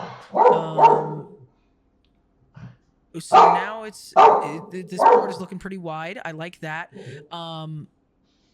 Even though they're, some of them are small threats, right? We can easily, eat up this dock, eat up this Diablo when they go sideways. It's still gonna get lore first, right? You still gotta turn them sideways. Oh, Bobby. Bobby Rorsky Cheese Whiz Kid coming down, filtering some cards. We're getting rid of that Donald Duck, which is interesting because it would have allowed him to draw more cards. But in this case, as we can see, looks like he's favoring this You're Welcome. What do you think he's thinking about here? His own Bobby. I probably would have sang this at this point. Yeah. And just hope to draw another character that you could play the board. I definitely would not want to play the Donald because you're just fueling Cobras and Docks and White Roses at that point. This is not the matchup for the Donald. You want to play Donald against a deck that has a clogged hand most of the time. But the You're Welcome hardcast, probably a rough one there. Yeah, because then if you get something that you can play, and what this John Silver really needed to take the one lore off of the Diablo, or really needed to quest to stop everything quest for one, right? Like either way, whether you're challenging or you're questing, sure, you're going to, getting 2 lore off of it, but you're only taking 1 lore away, and there's still a lot of lore on board. I think it would have been better to, like you said, sing that You're Welcome and maybe play a couple more threats down. And there's the Dumbo. Start drawing some cards. Yeah, Dumbo. Yeah, I mean, I don't want to call it too soon. I'm calling it. It's over. Yeah, Aaron's definitely feeling good about this board state. It's hard. Wow, and we have the strength. So it looks like he challenged with the Diablo because it was reckless, and then drew strength off the Diablo. Yes, we have to keep in mind where the reckless is going. Obviously, we don't have the audio for this video, so it's hard for us to know. But yes, we know that John Silver's quest effect was going to stop something. Clearly, it was the Diablo, and in this case, if you're, solo Falcon, you're a little sad about that because it did help them find the card they needed. But how could you know? All right, gets to draw 2. Needs to exactly find heads held high under the sea, right? And we are scooping it up there. So it looks like Flower Farm is taking the first one. I got a little lost. I apologize to the people watching at home. Where did that Baymax go? I missed what challenged it. I think the camera's glitched or something, and it really threw me off. Yeah, I believe it was challenged the turn that the Elsa was played. Okay. I keep getting thrown off that the people are on the other sides of the screen. I go to click like the muscle memory. Listen, folks, we're doing our best here. On top. We're doing our best here, doing it on the fly, but we're having a great time, and we appreciate you all being here and doing this. We want to say another thank you to the Illuminator Champions League for inviting us to cast this event while they're mulliganing here. So hopefully, if you are enjoying it, don't forget to check out the rest of the ICL. It is in season 2 after a very successful season 1.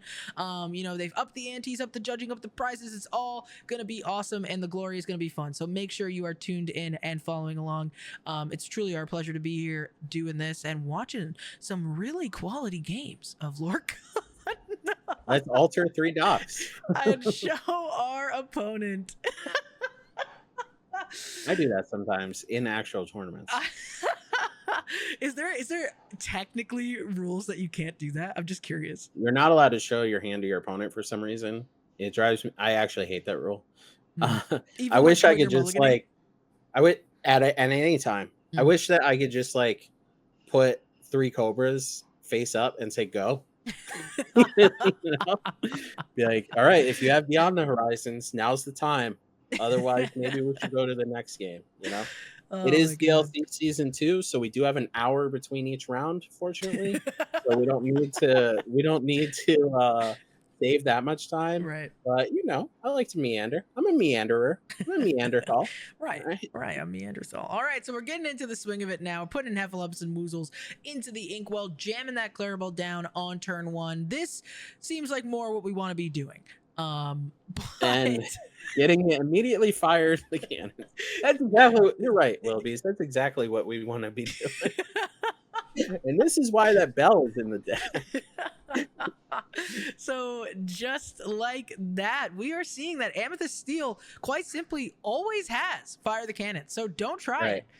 What you actually want to be doing is probably not playing a 1-drop unless it's Bobby, and then playing a Tipo, follow that up with a 1-drop Clarabelle plus a 3-drop Clarabelle. So that way they are really limit what your opponent can do in that situation. Max protection. Speaking of Bobby, he's jamming his way into the inkwell once again, playing that bell to protect that Tipo. We really, really value our Tipo. We love that guy. If I had to guess, he had 2 bells and Tipo one away already, or he drew that bell for the turn. Yeah, and maybe he really does want to protect that Tipo, because we could see that Baymax shift come down. So meanwhile, we are going to see 2 Calhouns on the board and a Captain Hook. This is a defensive board for sure. It's ready to eat some things up, and even if we were to be able to under the sea, which we're not able to. So eating Clarabelle, are we just straight up passing the turn? Wow. Yeah, that's a rough one. Getting that fire the cannons may have won the game. Yeah. It is possible.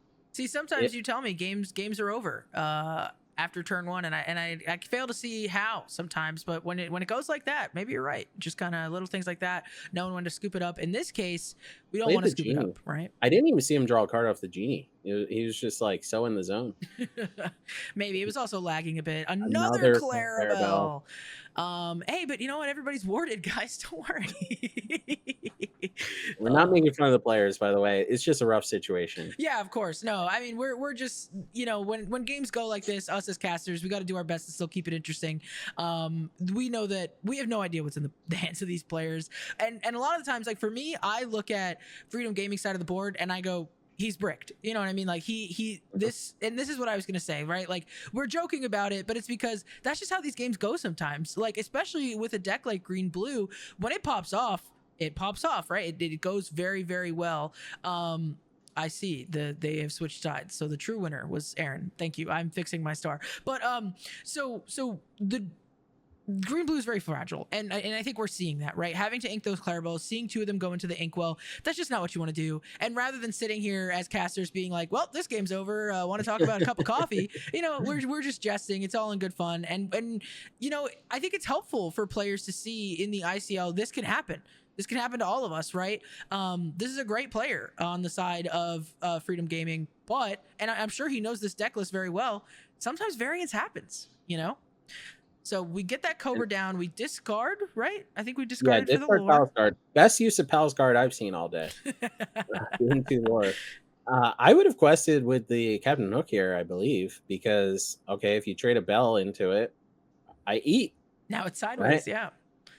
So we're If I had to only guess, the opponent's hand is like under the sea since he was, playing nothing for right. so many turns. Right. Yeah. This is a scenario where it's like this is just your Cool. deck's not And doing what you nothing want it again. to do.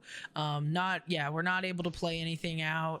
Got to be very frustrating. I think normally our Freedom Gaming player would scoop. Is smart enough to know when the writing's on the wall. But in this case, we're fighting for the glory. And Aaron for Flower Farm already has a win. So if we scoop here, it's over. So you got to just Yeah. hope for a miracle. Aaron shadow boxing at this point.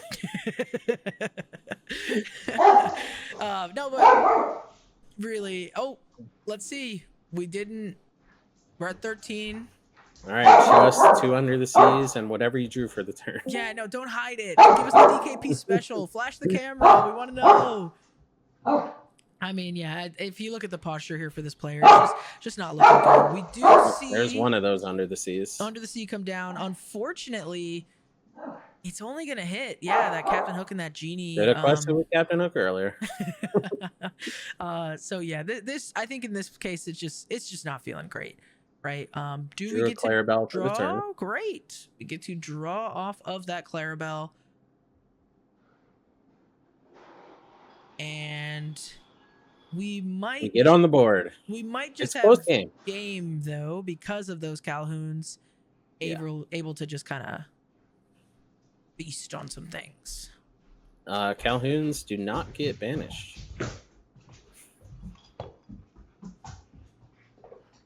The Calhouns, And that's that. Yeah, and it was the Under the Sea that I thought it was.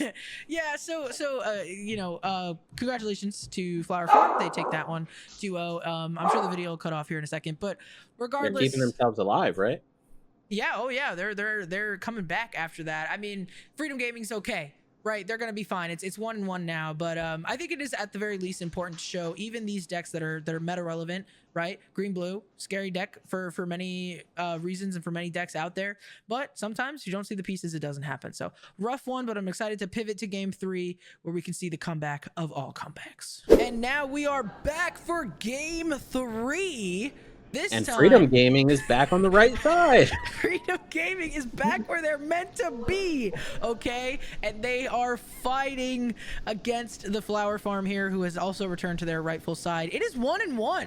We are neck and neck. Both of these teams showing, hey, we came to play. We can do this. And we've seen some unfortunate draws in both matches so far, right? So we saw Sapphire Steel not really seeing the cards it wanted to, especially given the ink that it had. Then we saw Sapphire Emerald not just fully having 2 Under the Seas in hand, not being able to do anything against those 3 costs or 3 willpower characters. Clarabelle. Inking our best cards away. So variance happens, and it happens even here in the ICL. It could happen to any of us. So especially here in the ICL, considering these are some of the best players in the game. That's why they got invited to the ICL. So variance is going to come down a lot. Yeah, it's going to be a lot of who drew better because people don't make as many mistakes here, right? And what matchups were more favored. Yeah, absolutely. If you saw the absolute fear and dread on my face, it's because I thought that I wasn't recording audio, but we're back. So we've never done that before. We look frozen. I'm gonna see if I can skip ahead a little bit here. Maybe we're shuffling. Okay, looks like we're ready to get started. This is fun. I hope everybody's enjoying like a little bit of the behind the scenes behind casting some of these things. Amber Steel. Coming out of the gates with Amber Steel for Freedom Gaming. I love it. This is gonna be fun. It's gonna be turbo. And let's make it fast. Yeah. We've only been working on this for 4 hours. So for you guys, it comes to you so fast, like almost like it's in a dream. But for us, we've been putting in the work. So I'm excited to see this Amber Steel. What are we going up against, though? Let me see some cards hit the table. Which is, by the way, David Critch for Flower Farm here, and Sisu over on Freedom Gaming. All right. Well, if I had to guess, Sisu is taking an 0-2 because I have played this match a decent amount trying to help Kent get prepared for set championships. And Emerald Steel. It's Emerald Steel. Shocking. Yeah, so Flower Farm has already used their Amethyst Steel. So Oh yeah, they flipped they sides. flipped sides. There it is again. The fire, the cannons. We always have it in the early game. Oh my goodness. Fire the Cannons MVP. Put 5 in your deck. Put 5 in your deck, but don't say that we told you to. We have that Aurora come down. Could this mean there is a Tiana afoot?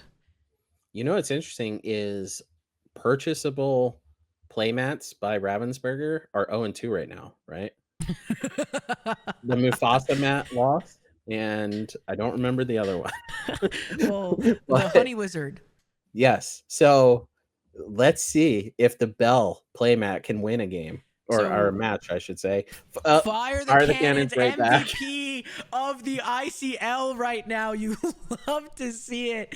We got that Cheese Whiz Kid. Oh, I think we're just discarding the Fire the Cannon. So no, we discarded Curse Merfolk. Okay. So what's happening is they're flipped. Good. They're flipped on the screen. The reason why they're flipped, we don't know because I know it's not our video. So listen, I'm thinking the Inkwell is the cards they're playing. It's a whole thing. But we're back. We see the lady come down. We have Truby Tuesdays, as has been coined by Maelstrom Sky. They call me talent, not talented. All right. So okay, no, we're here. The Fire the Cannons took the Aurora. I just got lost because our perspectives are flipped. We see that Louis come down in this against this deck. I think the Louis is great. There's some decks where you play the Louis and they just have a Rafiki and it doesn't matter, right? But here we don't know what he chose. I'm sure we'll be able to tell once something challenges that Louis if it has to. But it's given something reckless, and we're not just going to be able to cleanly get rid of it unless strength. This Troubadour was foretelling that we had a strength. Doesn't look like we have it, but we have that dock to help us dig for it. And again, that would have been the quickest thing of my life, so we must not have found the strength. You have to guess he gave the reckless to Daisy. I would expect Daisy, just because if he does find a strength, he could sing with the lady or the Troubadour, and then you get no value still. Like, even if he found strength here, Troubadour would sing it, and you would still save yourself 2 lore. So I think Daisy was overall the best pick he could have. Yeah, absolutely. And yeah, I mean, that Louis staying alive, it's not the John Silver effect, so it can't keep giving reckless, but it swings for 4, right? Like, that's a big willpower strength there that it has. We are going to strength of our own, and we're gonna hit that Troubadour. Not a big 2-quester, but does have resist and could sing a strength pretty easily and let our lady quest if we were to top deck it. So we're putting that Pete down and just really ensuring that there's nothing that we can do action wise on the side of Truby Tuesdays. We will also mention that Louis's name is Louis, in fact. Sorry. It's all good. You would think he's French, right? Down in New Orleans, but he's not. It's Louis. Louis. So we use all 4 of our ink here to put down a Rhino. I like that. Good statted character, and gonna make turning sideways with things like that Merfolk a little bit harder. Right. Speaking of turning sideways, are we lore accurate? We can just quest with everything. Oh, and we have a dock. Wow, we just have it all over here. Also, I'm very shocked. I said it earlier. Sisu, the Emerald Steel stan, just absolutely obsessed with Emerald Steel since forever ago. Not playing Emerald Steel might get taken over by it. Yeah, playing against it here, but you got to think that means that he knows the deck pretty well. Right? Or you would assume he has at least tried to play it. By the way, are both players at 0 lore? I hope so. I hope they are. I was just thinking about that. Well, certainly not anymore. We've definitely got 3 on the side of Flower Farm. Looks like I believe they are at 0 lore, though. Are you sure that Daisy? Now 4. Yeah. Once you have this Chromacon, by the way, gloves are off. You can just quest with everything. You can bounce your own characters. You can bounce your opponent's characters. Yeah. Which, That Chromacon is such a pain to deal with unless you're playing a Clarabelle deck. so I also think the Chromacon is great, particularly in this deck, because uh, the Emerald Steel players, they're greedy. They get to keep bouncing that dock. Yeah. And so it really puts it in a tough position where, yeah, sure, my Rhino, nom nom nom, it's going to take that Curse Merfolk. That was the Rhino eating the Curse Merfolk. It's going It to take sounded that. just like it. Thank you. Yeah. It's going to take that Curse Merfolk, you know, and keep being able to do things and not even think about it, or even that Louis if it wanted to. But it can't now, right? Because Doc is stopping it. So I think what's interesting about this matchup, we see that Tiana come down, is that in some ways, even though Emerald Steel has a lot of utility, these are just aggro decks. And right now, with that Chromacon out, I think aggro is going to be a bit better for the side of Emerald Steel. Yeah, I mean, Emerald Steel already at 4 lore. Once you played that Tiana, you were no longer challenging, period. That Tiana would just get bounced, right? Right. So I don't know. Maybe he wanted to even quest a Rhino there, because it would still be a 2-for-1 again 2 lore, and prevented the opponent from doing exactly this, questing Right. for 1, 2, 3, 4, 5, 6, all the way up to 10. He's halfway there, living on a prayer. Yeah, I 11 too mean, much. I can't imagine that there is much that this deck can do, at least in this current position, to stop what's happening. And maybe it is just a matter of, hey, we were going in blind. Maybe next set he can, or next game he can do this. See the Drew a doc. doc. Pretty good. We need a strength. We do, but then our characters also get bounced. Then It's it so balances our crazy. characters. There's what do we do? What do we do? We need item hate. I think we needed to just quest as much as we could the past couple turns, and even if we lose some of our characters, because we can never challenge. It's the Chromacon is such a pain to deal with. So we're choosing to start that questing now. So I think you're right. I think the problem is, yes, by questing we would have, you know, maybe he's able to clear our whole board. Maybe he's able to do it favorably. However, like I said, ultimately it's aggro versus aggro in this case, but the Emerald aggro has more utility, right? Yeah. So what you need to do is put the pedal to the metal and say, okay, you're gonna kill all my stuff, but I'm gonna keep replaying it. I'm gonna keep finding docs, you know, and just hope that it goes in my favor, so that way I'm always ahead of you on lore, and now you're trading me because I can't trade you because you have Chromacon, like you've said. And we probably have to challenge this Merfolk at this point. There's just so much lore on the other side of the board. We do have, I think, 1 or 2 cards in hand, maybe just 1. I can't really. Okay, it's 2, I think. Regardless, we're gonna have to get rid of 1 if we want to challenge that Merfolk. So, and it doesn't look like we're playing anything down with those 3 ink that we have readily available. Probably wants to see what gets bounced. Yeah. Before playing another card, because if Tiana gets bounced, that's a rough one. I did see, yeah, the we're gonna discard. Okay, Merfolk has 0 power. What happened? The Aurora was banished in that challenge. Because you forgot that the super secret flower farm deck. Happened. So yes, these things happen sometimes. Maybe they will catch it, maybe they won't. I think what it is it signifies. He looked right at it too. He's like, what happened to this Aurora? And did we bounce anything? I was too focused. Didn't bounce. I don't think so. I don't think we bounced anything. I love it. I love it. No need to bounce. We do have excellent judges here in the ICL, but with the way things are being recorded now, everything is happening basically all at once, right? So, which is great for content reasons. It doesn't go a year in one season, right? I think that is an excellent decision. But then, you know, there's just stuff like this, and it's on both players as well. Yeah. So we have Calhoun gaining 2 lore by taking that lady. Looks like we drew Bobby. And we're gonna pay 3 so that we can take out the Tiana as well. Nice. So yeah, I mean, this game has to be all but over, right? Yeah. I didn't even put the lore that Freedom Gaming gained because there's no way they were winning this game. Yeah, we're doing our best. Normally, you have Wonderland in the background. Yeah, I'll Doing fix this. okay. Normally, I you'd have feel like Pac-Man. Wonderland in the background doing doing production for us, but we're doing it all ourselves. So we're trying to bring you the best casting possible, and sometimes that means that we miss some things. But we can kind of see the writing on the wall. Yeah, I think yeah. they're scooping it up. You know. I even do this in real life. When like my opponent can't win, the quest to everything go. I mean, I don't know what to tell you, but So no, that was a tough one. Okay. Obviously we're laughing about it again, just like sometimes it just doesn't go their way. But what can you do to rally back if you are our Freedom Gaming player to try and win this in the reverse sweep? You are going to need to just start questing. Yeah. As soon as your opponent plays a Chromacon, you're done challenging. Yep.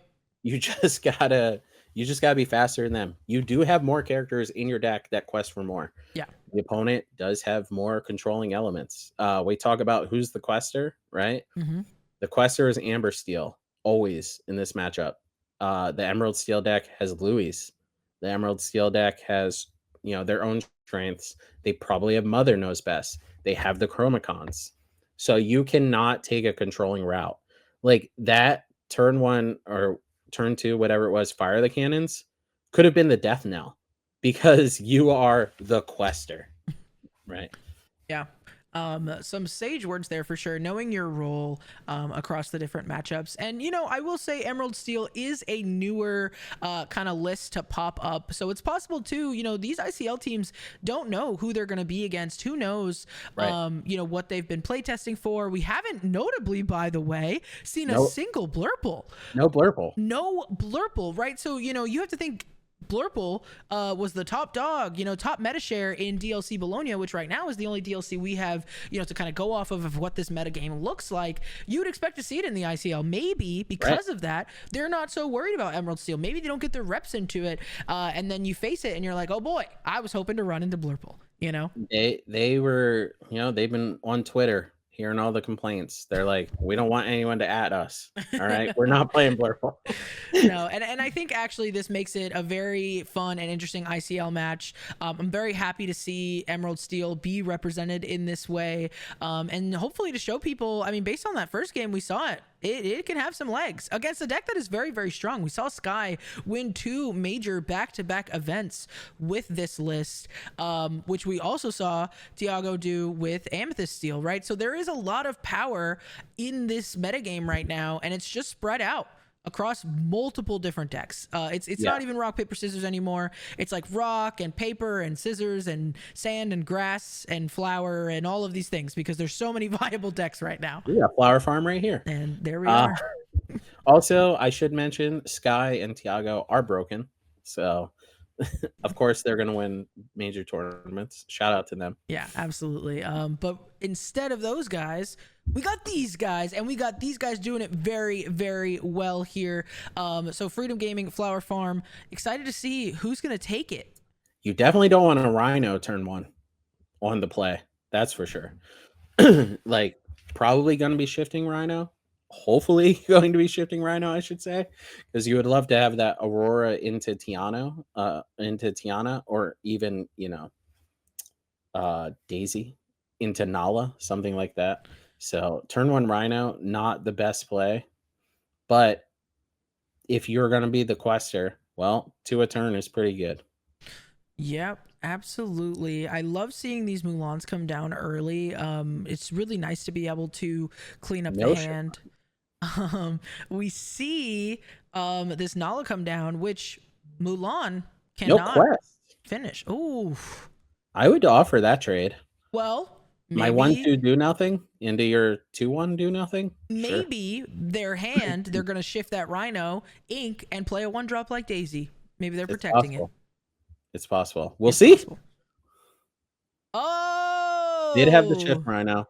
They do have the shift Rhino. They're gonna up though. There's no way he's ever shifting that Rhino. Well, we could top deck an Inkable and do it that way. But then we would have to play our other 1-drop for turn would be the fire the cannons if we wanted to max value, and then also we're then stuck at 3 ink if we're at the mercy of the uninkables in our deck. There's some good cards there, don't get me wrong, right? Must have drawn Mulan turn 2, by the way.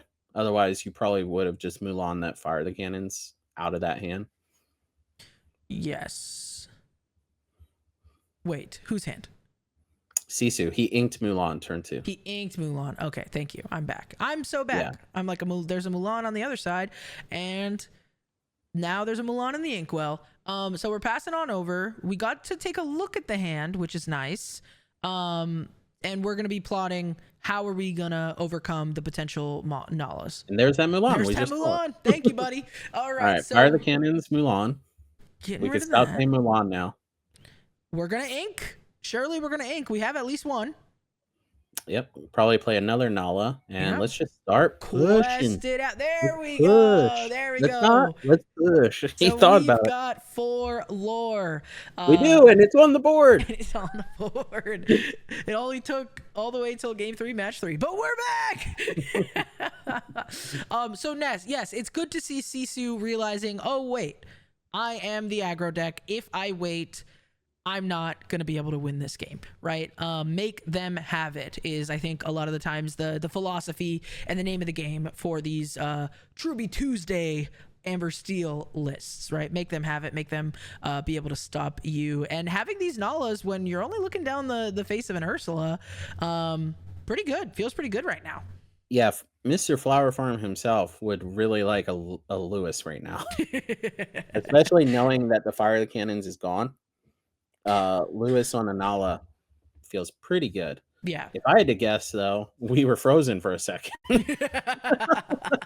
It's okay. They were giving us some time to catch up on the commentary. We were frozen because we were so sad about having to ink that strength. We see that strength hit the inkwell. We instead play a warded up character. I do like the choice to play.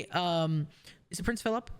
Yes. Thank you. It's a little blurry, which is not our fault. We were given this video, but we do see that Prince Philip. I like it because it can take these Nalas and not, dealt any damage back. And Daisy, it's Doc, no discard. Daisy, Doc, no discard. Must have a really good second Doc in it. Which I would probably just discard. Right. But yeah, so now here's where we can see that Prince Philip challenge into that Nala, and it's still going to be around for next time to challenge the next one. And we just will not quest with this Rhino.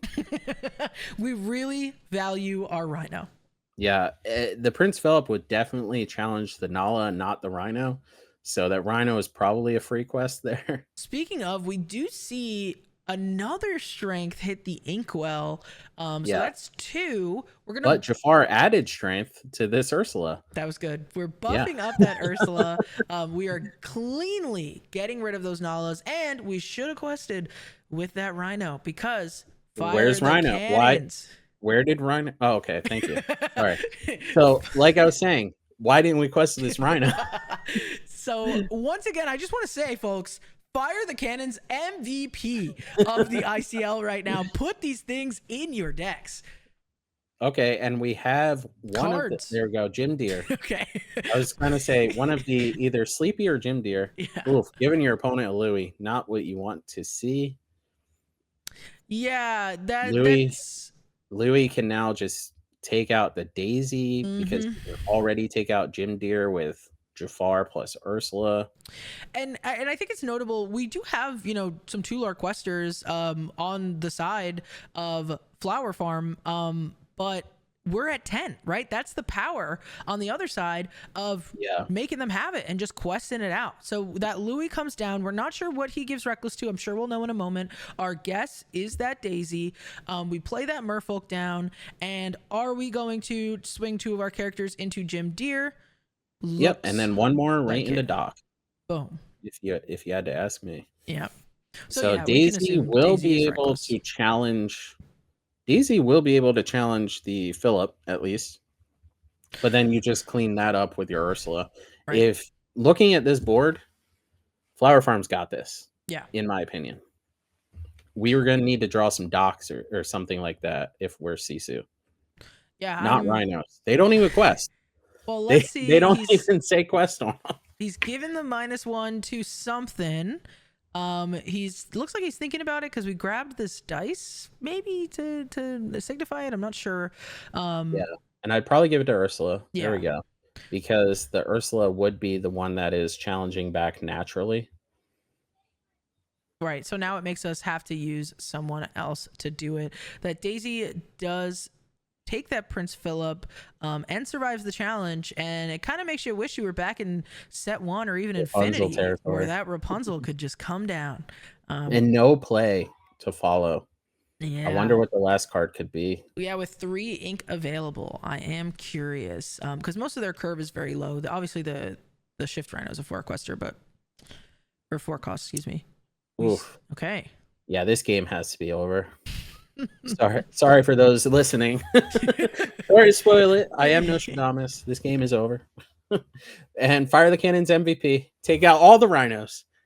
We will not have a horde of rhinos here because Fire the Cannons will deal with that infestation. Wow. I mean, Emerald Steel is looking quite clean right now. I can't lie. A lot of people, coming into this metagame were really afraid of this Amber Steel. And again, with Sky's back-to-back wins, making it look truly so dominant. This Emerald Steel was a deck that arose in a response. And yeah, Rhino's great, but it's just not doing enough. Yeah, starting off 10-0, probably going to lose 10-20. Yeah, like just it's rough. We've been able to completely stall out this game here. So much lore power on board. We're at 5. What are we going to? This is like 15 or something. This is crazy. 13. We're going to 13. Yeah, but we'll go to 13 if we choose to. Yeah, if we choose to. That Calhoun could have put us to 14, but we don't have any bait to take. So we're doing the math just to double make sure. We're like, what do we want to do? Because, Rhino's still big and can still clean things up, even if, it's not cleaning up multiple things a turn, right? Like the Stock and the Rhino aren't doing too much, but you still gotta count it. You still gotta see how much lore are we going to? What can we do here? Got a card in hand. It doesn't look like what is this final card? It doesn't look like he's interested in playing anything. Yeah. Maybe Mother knows best. Maybe he's going to quest for 1. Oh, just going to go ahead and draw a Mulan for the turn. Up to 12, though. Up to 12. No trigger on that Mulan, of course, because otherwise you're just discarding it straight to your hand.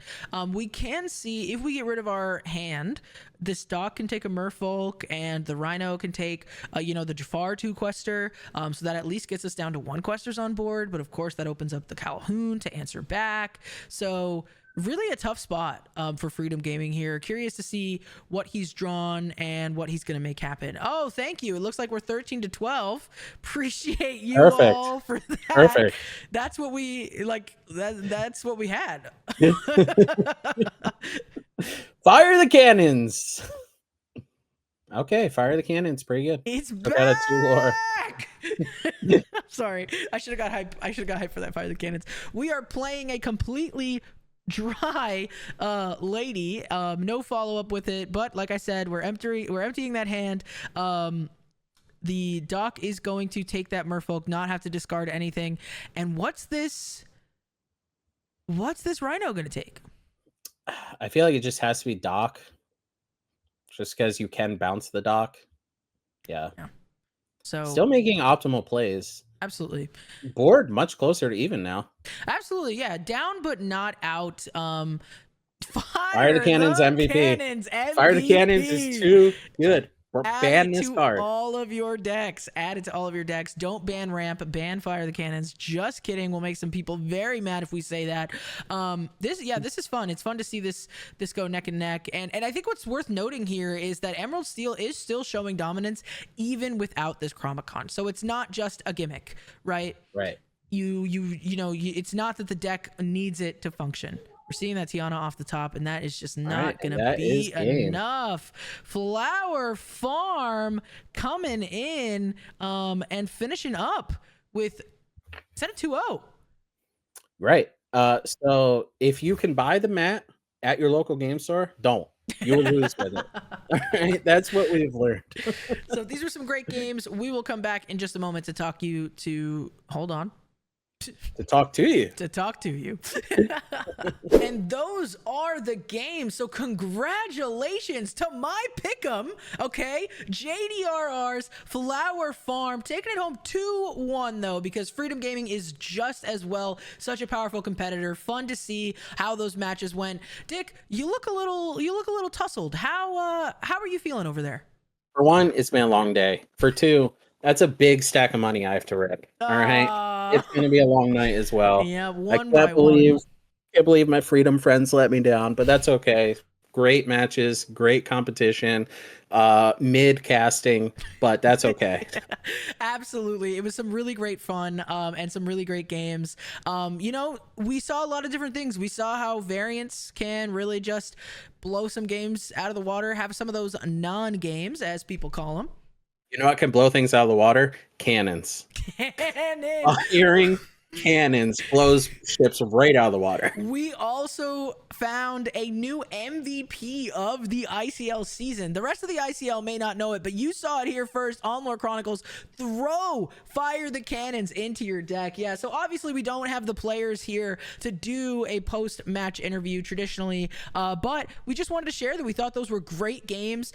Showed, how sometimes this meta can be high variance, but also sometimes it can be, skill floors, and it can really be going toe-to-toe. And I think, this 2-1, it wasn't a sweep in any direction. It was really just great players fighting for the win across the board. Really just speaks to the talent on these teams, and also just the potential for talent in this meta. And some people won on the draw. Yeah. And some people won without playing Blurble. It's amazing. We saw if you went on Blurble. Yeah. If you went on Twitter, you'd never know this. So really cool to see these teams, breaking the mold, straying away from, whatever's easiest or most consistent or most powerful, and showing that there are plenty of decks viable in this meta. So hopefully you enjoyed the content. One more time, we just want to give a thank you to the ICL, Wonderland, and all of the admin over there for inviting us on. We are so grateful to you all. If you enjoyed the content, don't forget to drop a subscribe, drop a like, and leave us a comment. If you want to see Lore Chronicles cast some more ICL matches. Maybe. I don't know. Or tell us if you don't. But that is going to be it from us, guys. Thank you guys so much for watching, and we will see you in the next one.